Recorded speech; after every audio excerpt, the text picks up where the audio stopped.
It was a vibrant Tuesday morning, and the students of 4A, from a lively primary school in Istanbul, were practically buzzing with anticipation.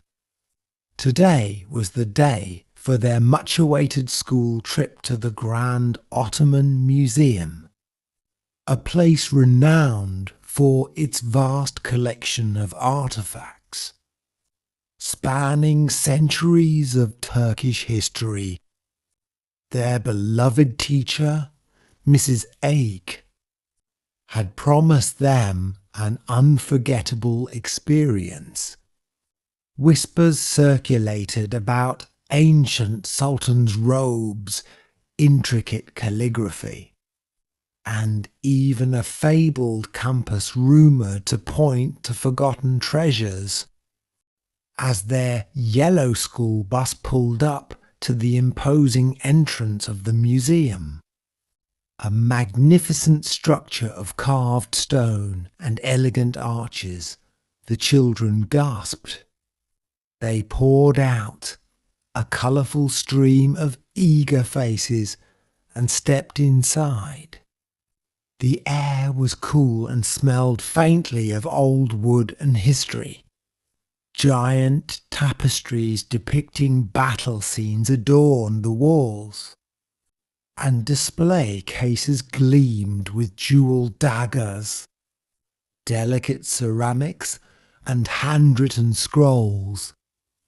Elif, with her sharp, observant eyes, was always the first to notice the unusual.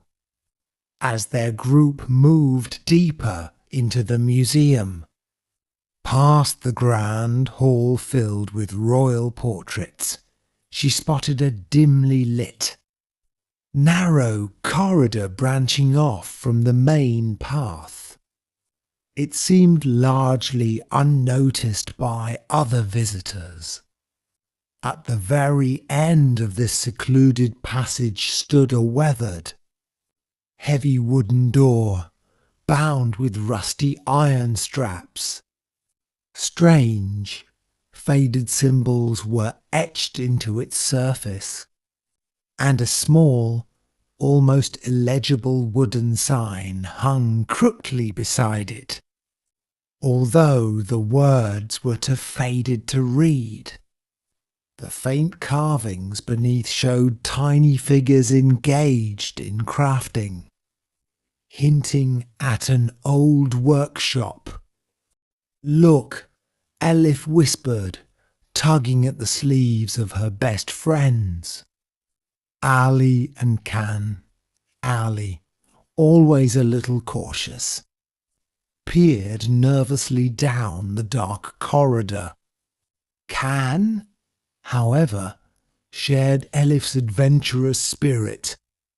The three of them quietly slipped away from their group, drawn by an irresistible curiosity. Reaching the door, they saw that it appeared to be securely locked. But when Elif with a misgrin gently tried the ornate handle, it creaked open with a surprisingly soft groan.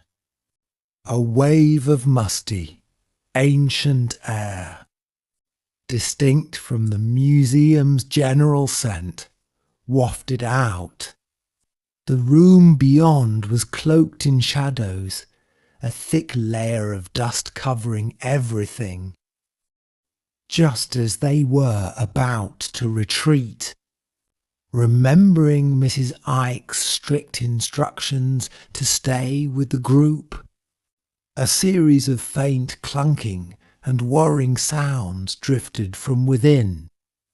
"Someone's in there, surely," Ali whispered, his eyes wide.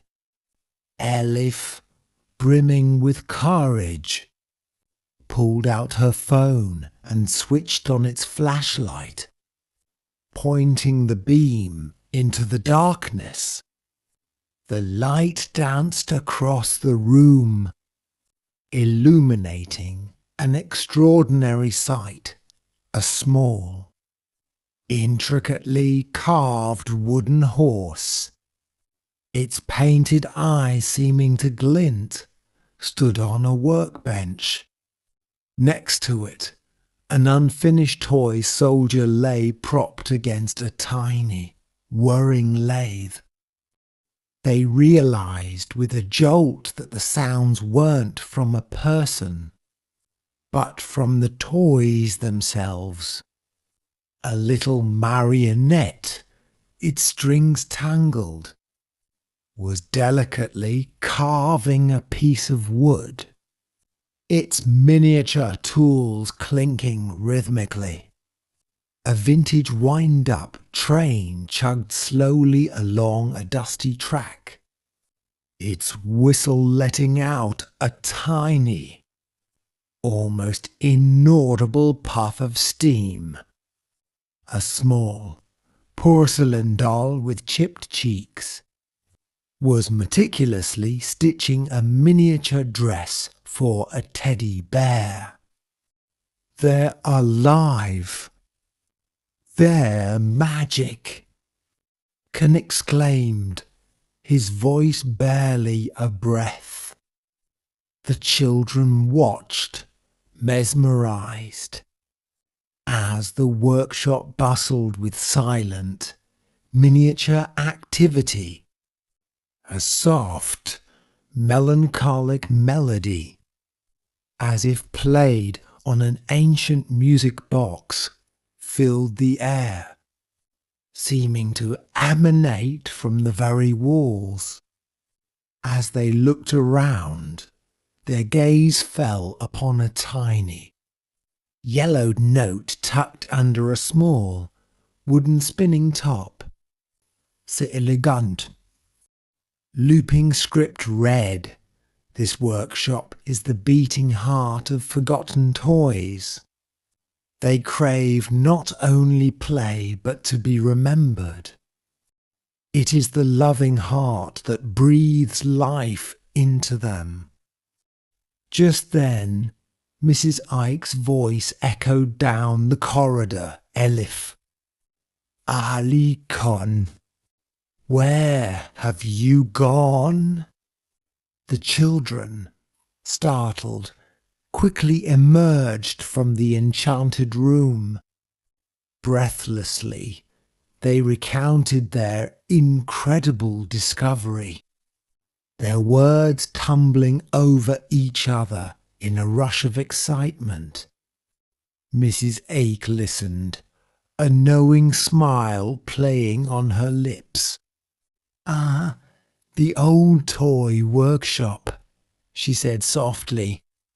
"Legend has it that this was once the studio of a reclusive master, craftsman from the Ottoman era.